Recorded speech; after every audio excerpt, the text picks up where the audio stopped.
যারা অ্যাওয়ার্ডটা রিসিভ করবে নিঃসন্দেহে তারা জাতির জন্য একটা গর্বের একটা বিষয়। আমি জাতিসংঘের দুর্যোগ ঝুঁকি হ্রাস ফেলো বাংলাদেশে কাজ করছি। তো আজকে বিভিন্ন অঙ্গন থেকে শিল্প, সাহিত্য, সংস্কৃতি এবং বিশেষ করে ব্যবসায়িক অঙ্গনে যারা সবচেয়ে বেশি অ্যাচিভার্স অ্যাচিভ করেছে বাংলাদেশের অগ্রযাত্রায়, তাদেরকে আজকে সম্মানিত করা হচ্ছে, গুণীজনদেরকে সম্মানিত করা হচ্ছে।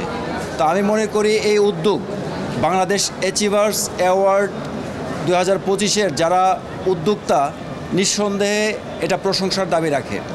গত 4 বছর ধরে এই অ্যাওয়ার্ড প্রোগ্রাম চলমান রয়েছে, তারই ধারাবাহিকতায় আজকে এই অ্যাওয়ার্ড প্রোগ্রাম হতে যাচ্ছে বা হচ্ছে। সো আজকের এই জাঁকজমকপূর্ণ অনুষ্ঠানে যারা অ্যাওয়ার্ডটা রিসিভ করবে নিঃসন্দেহে তারা জাতির জন্য একটা গর্বের একটা বিষয়, জাতির গর্ব তারা। কেন?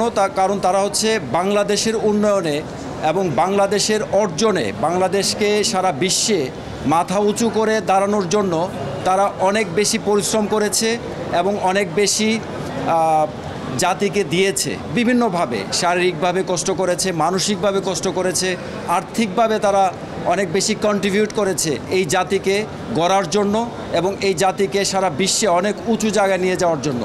তো সবার পক্ষ থেকে আমি আজকের এই অনুষ্ঠানে বিশেষ অতিথি হিসাবে থাকতে পেরে এবং আমাকে সম্মানিত করার জন্য আমি অনেক বেশি অনুপ্রাণিত এবং অনেক বেশি প্রাউড ফিল করছি এবং সম্মানিত বোধ করছি। আমি মোহাম্মদ মানসুরুল হক, আমি দুর্যোগ নিয়ে কাজ করি, প্রাকৃতিক দুর্যোগ এবং মনুষ্যসৃষ্ট দুর্যোগ। আমি জাতিসংঘের দুর্যোগ ঝুঁকি হ্রাস ফেলো বাংলাদেশে কাজ করছি এবং পাশাপাশি গণমাধ্যমেও আমি কাজ করি। আমি বিভিন্ন চ্যানেলে এবং বিভিন্ন প্রিন্ট মিডিয়ায় সমাজের বিভিন্ন ইস্যু নিয়ে, বিশেষ করে দুর্যোগ নিয়ে, প্রাকৃতিক দুর্যোগ এবং মনুষ্যসৃষ্ট দুর্যোগ নিয়ে সাধারণ মানুষ কিভাবে বিভিন্ন ধরনের দুর্যোগে নিজেদেরকে সেভ করবে এবং তাদের কষ্টার্জিত সম্পদ কিভাবে সুরক্ষা দিবে, সেজন্য তাদেরকে আমি ইন্সপায়ার্ড করি এবং তাদেরকে দিক নির্দেশনামূলক অনেক ইন্সপায়ারেশনাল অনেক বক্তব্য দেই বা কার্যক্রম করি এবং এই মিডিয়াতেও এগুলি আসে এবং এই মিডিয়ার মাধ্যমে সাধারণ মানুষ অনেক বেশি উপকৃত হয়। যে কোনো সম্মাননা এবং যে কোনো অ্যাওয়ার্ড, এবং বিশেষ করে এটা কাইন্ড অফ বাংলাদেশের একটা জাতীয় প্ল্যাটফর্ম থেকে, এত বড় একটা প্ল্যাটফর্ম থেকে এই অ্যাওয়ার্ডটা প্রাপ্ত হচ্ছেন, যারা প্রাপ্ত হবে তাদের জন্য আমি মনে করি অনেক বেশি ইন্সপায়ারেশনাল, অনেক বেশি ইন্সপায়ার্ড হয় এবং এই ইন্সপায়ারেশনের কারণে আজকে 2025-এর বাংলাদেশ যে অবস্থায় আছে, আমি বিশ্বাস করি এই ইন্সপায়ারেশন পাওয়ার পরে